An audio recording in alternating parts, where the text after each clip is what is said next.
देनी पड़ेगी और बिना शहादत दिए तुम यहाँ के राजा नहीं हो सकते हो। 4 बच्चों की शहीदी है, वो शहीदी अगर आप अपने घर से बच्चों को नहीं देना चाहते हो, घर से नहीं निकालना चाहते हो, तो तुम्हें कोई गुलाम होने से रोक नहीं सकता है। मेरा कहना है कि संघर्षों के साए में घनघोर चबानी पलती है, जिस ओर चबानी चलती है उस ओर चबाना चलता है, जिस ओर चबानी चलती है उस ओर चबाना चलता है। तो ये चबानी तुम्हारी किसी मंदिर मठ की तरफ न जाए, नहीं तो धीरेन्द्र शास्त्री जैसे लोग तुम्हें मोक्ष देने का काम करेंगे। आपको मालूम होना चाहिए कि जो वहां पर परिजन मर गए हैं, जो बच्चे अपने माता पिता से बिछड़े हैं, उनसे दर्द पूछिएगा मोक्ष कैसा होता है। अगर मोक्ष धीरेन्द्र शास्त्री जैसे लोग चाहते हैं तो ये बहुजन समाज उन्हें मोक्ष देने के लिए तैयार है, 24 घंटे तैयार है। ये बाबा साहब के बच्चे हैं, ये पैंतर साहब की टीम है, ये ना कभी डरी है और ना कभी झुकी है, ये डरने वाले लोग नहीं। तुमने सुना होगा कि ना देखे नरसिंह बलि देते हुए बकरे बल के लिए लाए गए, और ना कांटे टेढ़े पादप गए, सीधों पर हारे चलाए गए।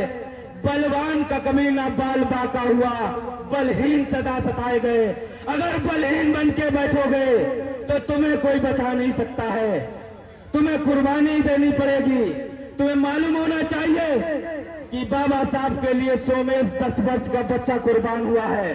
तुम्हारे समाज के ये क्रांतिकारी बच्चे आज तुम्हें कुर्बान होने के लिए खड़े हैं। पैंतर साहब का संगठन कुर्बान होने के लिए खड़ा है। तुम्हें केवल सहयोग देने की जरूरत है। अगर तुम्हारा सहयोग ना हुआ तो तुम अपना समाज बचा नहीं पाओगे। तुम्हें मालूम होना चाहिए कि बड़ा मुश्किल है सुकून से सोना और चैन से जीना, बहुत मुश्किल है भगत सिंह का बाप होना। एक बार देखा भगत सिंह के पिता ने कि भगत को धरती में दबा रहे थे, तो भगत के पिता ने पूछा क्या दबा रहे हो, तो भगत ने कहा मैं बंदूकें बो रहा हूं, ये वो बंदूकें बो रहा हूं, इन बंदूकों से अंग्रेज तबाह हो जाएंगे। एक बंदूक से इतनी गोलियां चलेंगी कि अंग्रेज यहां से भागने के लिए मजबूर हो जाएंगे। तो वो भगत सिंह ने करके दिखाया, और भगत सिंह की जो इतिहास है, कहते हैं कि गोली चढ़ के लाते हैं दुल्हन समीर और हंस के फंदा चढ़ेगा कौन। तो वो भगत सिंह ने जो फंदा चढ़ा है, वो फंदे की वजह से ये आजादी है। भगत सिंह अपनी किताब में लिखते हैं कि जिस समय ये मनुवाद से आजाद कराने के लिए बहुजन समाज को बाबा साहब लड़ाई लड़ रहे हैं, अंग्रेजों से तो मैं आजाद करा के चला जाऊंगा, लेकिन बहुजन समाज को मनुवाद से कौन आजाद कराएगा। अगर मैं जीवित बचा तो मैं बाबा साहब के मिशन में खड़ा होकर के काम करूंगा। तो मेरे सम्मानित साथियों, बाबा साहब ने तुम्हें यह मंच दिया है, ये बात हमारी जय भीम से ही समाप्त नहीं होने वाली है। ये जो मंच लगा है ये देन बाबा साहब की है। ये जो बच्चा आपके सामने बोल रहा है ये देन बाबा साहब की है। अगर बाबा साहब ना होते तो ये मंच नहीं होता। तुम्हें मालूम होना चाहिए पेट्रोल की कीमत बढ़ते बढ़ते छूले आसमान को, और जब मंत्री संतरी की कारें रौंद 750 किसान को, जब रौंद 750 किसान को, जब मीडिया ने राज दरबारी होना सीखा है, तब तब भारत घायल होके मेरे जरिए चीखा है, तब तब भारत घायल होके मेरे जरिए चीखा है। सभी सम्मानित साथियों, जय भीम, जय भारत, इंकलाब जिंदाबाद। आधा मिनट और है, ज्यादा व्यवधान ना हो, इसलिए मेरा निवेदन स्वीकार करें और इस कार्यक्रम की गरिमा बनाए रखते हुए फूल उछाल दीजिए। और अभी संत शिरोमणि गुरु रविदास की बहुत बहुत साधुवाद। मीडिया बंधु, आप अपना काम कर चुके हैं, आपका स्वागत है। जितना भी हम आपका अभिनंदन कर सकते हैं, ये लोग साक्षी हैं। बहुत बहुत धन्यवाद। आप सब लोग मंच पर आ जाएं, जो व्यक्ति मंच पर थे, अतिथिगण, उन सब लोगों से मेरा निवेदन है कि मंच पर आ जाएं। और चाहता हूं कि हमारी जो जनरेशन आ रही है, जितनी जल्दी हो सके हमारे कई हुए मसीहाओं की, कई हुए महापुरुषों की बातों को और हमारे तथागत की बातों को बहुत जल्दी सीख लेगी, मान लेगी, तो उसकी एकदम विकास की राह पकड़ जाएगी। आज ऐसे भव्य मौके पर मेरा यह सौभाग्य है और मैं अपने आप को बहुत गौरवान्वित महसूस कर रहा हूं कि कानपुर की धरती पर इतना भव्य कार्यक्रम हो रहा है और 2 दिन से चल रहा है। तमाम लोगों को आप सुनेंगे, मैं बीच में किसी तरह की बाधा बनना नहीं चाहता हूं। मैं लगातार कई दिन से सफर में चल रहा हूं। बस मैं एक बात अपनी तरफ से कहना चाहूंगा, मेरे बड़े भाई आकाश सिंह बादल जी ने कह दिया है, हालांकि मैं bar council of Uttar Pradesh का चुनाव लड़ रहा हूं। 1961 में bar council of Uttar Pradesh का गठन हुआ, मगर तब से लेकर के आज तक एक भी मेंबर उत्तर प्रदेश के बार काउंसिल में हमारा एससी समाज का नहीं पहुंच सका। हर 5 साल बाद चुनाव होता है और 5 साल में पीछे भी अगर जाएंगे तो पिछली बार 14 साथी हमारे लड़े थे, उससे पीछे 9 साथी लड़े। तमाम लोग लड़ते हैं, कहीं ना कहीं कोई कमियां छूट जाती हैं, मगर एक भी साथी हमारा bar council of Uttar Pradesh नहीं पहुंच रहा है। पूरे उत्तर प्रदेश से 80 सांसद जीत के जाते हैं, मगर इसमें 25 मेंबर चुने जाते हैं। क्षेत्र वास्तव में बहुत बड़ा है। पूरे देश में तमाम राज्य हैं, मगर 4 मेंबर ऐसे भी हैं जो एससी समाज के जीत करके गए हैं। गुजरात में पारस बाघेला जी एससी समाज से आते हैं, वो दूसरी बार जीते हैं। पास में राजस्थान में राम प्रसाद सिंघानिया जी, वो ऐसे एक मेंबर हैं एससी समाज के जो राजस्थान में जीते हैं। तीसरे मध्य प्रदेश में राम खिलाड़ी गनगोरे जी हैं और चौथे झारखंड से जीत के आए। मगर उत्तर प्रदेश में तमाम एडवोकेट्स एससी समाज के हैं। जीतने के लिए मात्र 3-4 हजार वोट चाहिए और लगभग 25 से 30 हजार हमारे पास वक्ताओं का वोट है, मगर हम नहीं जीत पा रहे हैं। मैं आज इस भव्य कार्यक्रम में तमाम हमारे मसीहा ऐसे बेटे हैं, ऐसे लोग हैं जो पूरे उत्तर प्रदेश में लोगों को जानते होंगे। सभी से मैं अपनी अपील करना चाहता हूं, जहां जहां आपकी जान पहचान हो, मेरे लिए मेरे बड़े भाई की तरह, मेरे गार्जियन की तरह मेरे लिए अपील कर दीजिए। यदि मैं जीत जाता हूं तो एक इतिहास बन जाएगा, कोई ऐसी समाज का बार काउंसिल में उत्तर प्रदेश में पहुंचा है। इन्हीं शब्दों के साथ मुझे बुलाया गया, मैं इनका आभार व्यक्त करता हूं, आप सभी का आभार व्यक्त करता हूं। यदि हो तो मुझे क्षमा करना। नमो बुद्धाय, जय संत रविदास जी। सर इधर हमारे पास्टर प्रकाश राव अम्बेडकर जिंदाबाद, माननीय प्रकाश राव अम्बेडकर जिंदाबाद, संत शिरोमणि गुरु रविदास की जय हो। बेटा बैठ जाओ इधर आके। बाबा साहब अम्बेडकर है, बाबा साहब अम्बेडकर आगे आके बैठ जाओ।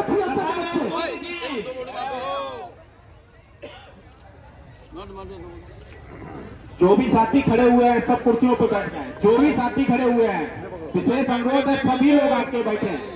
ये अम्बेडकरवादी कार्यक्रम है, व्यवस्था। कानपुर महानगर के संत शिरोमणि गुरु रविदास जी के नाम से जितनी भी कमेटियां हैं वह अपने अपने मोहल्ले पे निकलकर अभी 15-20 मिनट में यह मैदान सब भर जाएगा। 24 सज्जन अपनी घरों में उपस्थिति दर्ज करा रहे हैं, उनका पुनः सेंटर रविदास कमेटी की ओर से हार्दिक अभिनंदन है। सेंटर साहब का यह संघर्ष है कि हम सबके बीच आज मुख्य अतिथि महोदय माननीय प्रकाश राव अम्बेडकर जी का आगमन हुआ है। बाबा साहब अम्बेडकर जी को तो हम सब लोग रूबरू होकर नहीं दे सके, मगर उनके वंशज, उनके परिवार से आज माननीय प्रकाश राव अम्बेडकर जी मंच पर मौजूद हैं। यह हम सब के लिए बहुत गौरव का समय है। हम आज के मुख्य अतिथि महोदय का पुनः सेंटर रविदास कमेटी की ओर से कानपुर की धरती में हार्दिक स्वागत करते हैं। मंच से सभी अतिथिगण यथा स्थान बैठ जाएं। ऋषि बौद्ध जी भी तैयार रहे माननीय अतिथि का स्वागत करने के लिए। इससे पहले सेंटर साहब का जो निर्देश होगा पालन किया जाएगा। कैप्टन शैलेंद्र सीएसए के छात्राओं द्वारा आज के मुख्य अतिथि महोदय का स्वागत हो रहा है। उनके देख करके आप सब लोग तालियों की गड़गड़ाहट के साथ स्वागत करें। और वो शादवाद, ये वो छात्राएं हैं, दोनों तरफ हो जाओ, तुम दोनों जिन्होंने यह महसूस किया है हाँ बैठ जाओ, कुछ लोग आगे शिक्षा के द्वारा ही छोटी लोग बैठ जाओ, दरवाजे इधर देखो सारे लोग खोले जा सकते हैं। इधर संत और आगे बढ़ो, तुम लोग आगे आ जाओ, आगे आ जाओ। जी के जन्मोत्सव पर आज हम सबको प्रेरणा लेनी चाहिए। जो भी हमारे महापुरुष रहे हैं उनकी जयंतियां और उनके कार्यक्रम हम लोग इसलिए मनाते हैं कि उनके क्रांति से, उनके विचारों से कुछ सीखा जा सके और कुछ अनुसरण किया जा सके। साथियों, ये जो आंदोलन महापुरुषों का आंदोलन था, वो आंदोलन को बहुत विस्तार में न बताते हुए केवल इतना समझ लीजिए कि आधुनिक भारत में ज्योतिराव फुले, बाबा साहब भीमराव अम्बेडकर, ज्योतिराव फुले ने जो आंदोलन चलाया, वो आंदोलन हमारे संत गुरुओं का ही आंदोलन को आगे बढ़ाया। साथियों, हमारे कबीर साहब को मुक्ति छोर कहा गया। वो मुक्ति गुलामी से आजादी दिलाने वक्त की जो क्रांति थी, उसमें वो बढ़ चढ़ करके उन्होंने क्रांति को स्थापित किया। संत रविदास को संत बता दिया गया, महात्मा तो बता दिया गया, लेकिन अंधविश्वास और पाखंड में भी उनको कहीं न कहीं उनके साहित्य में मिलावट किया गया। तो साथियों, ये जो गुलामी हमारे देश में आज भी है और जो पहले भी थी, बहुत ज्यादा अंतर नहीं है। हम लोग जानते हैं कि अंग्रेजों से आजादी मिली, अंग्रेज हमको हथकड़ी रस्सी में नहीं बांधे हुए थे। अंग्रेज इस लोकतंत्र के चारों स्तंभों पर काबिज थे। विधायिका, मीडिया, कार्यपालिका, न्यायपालिका मन मुताबिक अपने पारित कर लेते थे नियम और हम लोगों का सत्यानाश करते थे। आज की परिस्थिति में देखा जाए तो जो लोग लोकतंत्र के चारों स्तंभों पर काबिज हो गए हैं, तो कहीं ना कहीं वो अपना फायदा देखते हैं और हमारे बहुजन समाज के विरोध में न्याय नहीं देते हैं और विधान भी ऐसे पारित करते हैं कि हमारे समाज का सत्यानाश हो रहा है। चाहे नौकरी के मामले में हो, पॉलिटिक्स मामले में हो, आर्थिक मामले में हो, कहीं ना कहीं हमारा समाज पीड़ित है और शोषित है। मैं सभी लोगों से इतना आग्रह और विनय करना चाहता हूं कि हम महापुरुषों के आंदोलन को पुनः भारत में उसको जीवित करना है और एक ऐसा मिशन बनाना है, ऐसी आजादी का आंदोलन चलाना है कि जो अंग्रेजों की गुलामी थी, उससे भयंकर गुलामी गाड़ी और प्रगाड़ी होती जा रही है। तो इस मनवादी व्यवस्था को हमको केवल और केवल विचार से उखाड़ सकते हैं। केवल और केवल विचार के माध्यम से हम इस आंदोलन को तैयार कर ले और महापुरुषों के विचारों को हम साकार करने के लिए केवल एक ही मूल मंत्र है हम लोगों के पास कि विचारधारा के आधार पर हमको एकजुट होना पड़ेगा। लोग कहते हैं कि सत्ता से व्यवस्था बदल जाएगी, वो बात अलग है। साथियों, व्यवस्था जो बदलेगी, जब तक आप भारत में आंदोलन नहीं करेंगे, संत गुरुओं के आंदोलन को आगे नहीं बढ़ाएंगे, तब तक आपके हाथ में व्यवस्था नहीं आने वाली। और जिसका विचार काबिज होता है, सत्ता भी उसी की काबिज होती है। साथियों, आज के मौके पर इतना ही कहते हुए पुनः अपने महापुरुषों के चरणों में श्रद्धा सुमन अर्पित करते हुए आज हमारे बीच में दूर से आए हुए आप लोग, तमाम दूर दूर से आए हुए, कई जिलों से लोग यहाँ पर आए हुए हैं। दोपहर के टाइम पर और भीड़ में आए, तो इसके लिए सबसे ज्यादा साधुवाद महोदय जो हमारे इसके लिए प्रेरणा स्रोत रहेंगे, तो वो हमारे वो गए धनीराम पैंथर बौद्ध जी। तो इनका हम स्वागत करते हैं, एक बार जोरदार तालियां बजाएं। आज जो है महान दार्शनिक समतामूलक समाज के प्रवर्तक संत रविदास जी की जयंती है, तो इस अवसर पर उन्होंने पाखंडवाद, ब्राह्मणवाद, सामंतवाद की जो है धज्जियां उड़ाई थी। आप ये समझिएगा कि आज अगर हमारा युवा हमारे पुरखों की कही हुई बात पे ये अगर आगे बढ़ जाए तो भी हमारा समाज बहुत आगे चला जाएगा। क्योंकि जो तुलसीराम दुबे लिख के गए थे, देखिए हमारे पुरखे आज से पहले जो बात कहने में हम लोग आज डरते हैं, वो आज से पहले हमारे पुरखे कह के गए थे। उन्होंने लिखा, पूजे विप्र सकल को नहीं ना, सूत्र न पूजे गुण ज्ञान प्रवीणा। इसकी काट देने वाले हमारे रविदास जी हैं, जिन्होंने लिखा था, पूजिए ब्राह्मण न पूजिए जो होवे गुणहीन, और पूजिए चंडाल के जो होवे गुण प्रवीण। तो ऐसे थे हमारे पुरखे। उसी की धारा को आगे बढ़ाते हुए उन्होंने मूर्ति पूजा का भी विरोध किया, खुल के विरोध करते थे। और अगर शायद हमारे पुरखों की बात मान ली गई होती मन चंदा तो कसौटी में गंगा। तो आज ये इतना बड़ा हादसा नहीं होता जिसमें बहुत बड़ी संख्या में लोग मारे गए कुंभ मेले में। तो हमारे पुरखों की बातें याद रखिएगा। इसी के साथ उन्होंने बहुत ही ज्यादा जात पात पे एक तरीके से कह सकते हैं कि वो बेगमपुरा के जो है विचारक थे। बेगम मतलब जहां कोई गम नहीं, बेगमपुरा के विचारक, सामवाद के जनक। सामवाद आप ये समझिए लेनिन से पहले, बहुत बड़ी बात बोल रहे, सामवाद के जनक अगर कोई थे तो वो रैदास थे, हमारे पुरखे थे। मैं अगर तथागत बुद्ध के बाद अगर सबसे बड़ा किसी को दार्शनिक मानता हूं तो वो हमारे रैदास थे।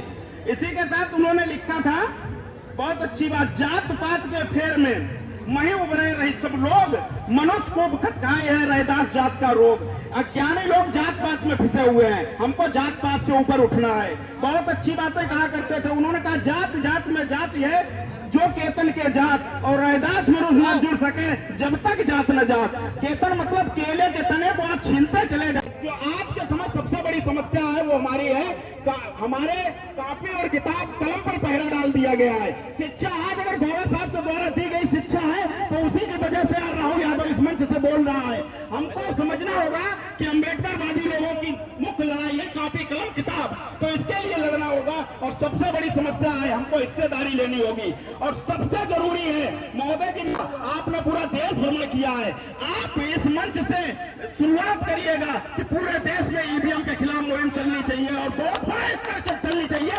ताकि हमारे लोग संसद और सदन में पहुंचे। जब पहुंचेंगे तभी बात रख पाएंगे महोदय जी ईवीएम के खिलाफ। क्योंकि court, supreme court of India ने 8 अक्टूबर 2013 को एक जनहित याचिका की सुनवाई में कहा था कि ईवीएम से पारदर्शी चुनाव नहीं हो सकते हैं। तो उस गोलीनिज्म के खिलाफ भी हमको आंदोलन करना पड़ेगा।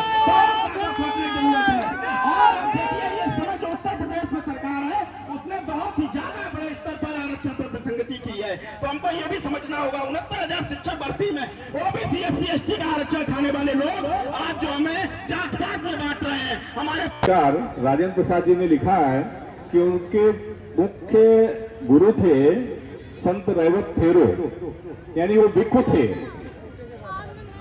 जैसे बाबा साहब ने, मैं तुलनात्मक दृष्टि से देखना चाहूंगा, उन्होंने कालाराम मंदिर में प्रवेश किया तो क्या पूजा के लिए किया? क्या?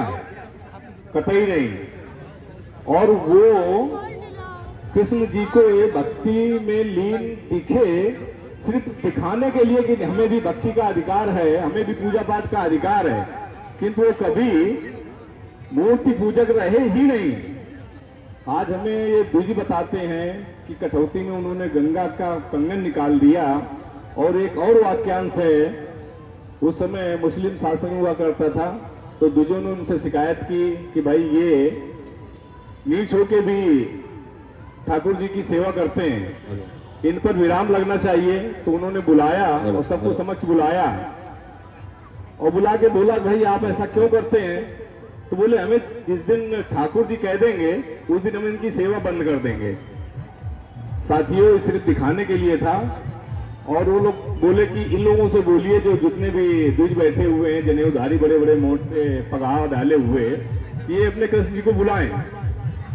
तो वो लोग उनने मंत्रोच्चार करते रहे, कृष्ण जी नहीं आए। लेकिन जब उन्होंने भाव से आह्वान किया तो कृष्ण जी की मूर्ति उनके सीने से लग गई आगे। ये सिर्फ हमारी समाज को दिग्भ्रमित करने के लिए है। साथियों उन्होंने स्पष्ट कहा है कि जो तिल माही तेल है, चकमक माही आग, और तेरा साईं तुझ में जाग सके तो जाग। जो तथागत बुद्ध ने अत्यदीपो वो अपने अंतिम उपदेश में बोला था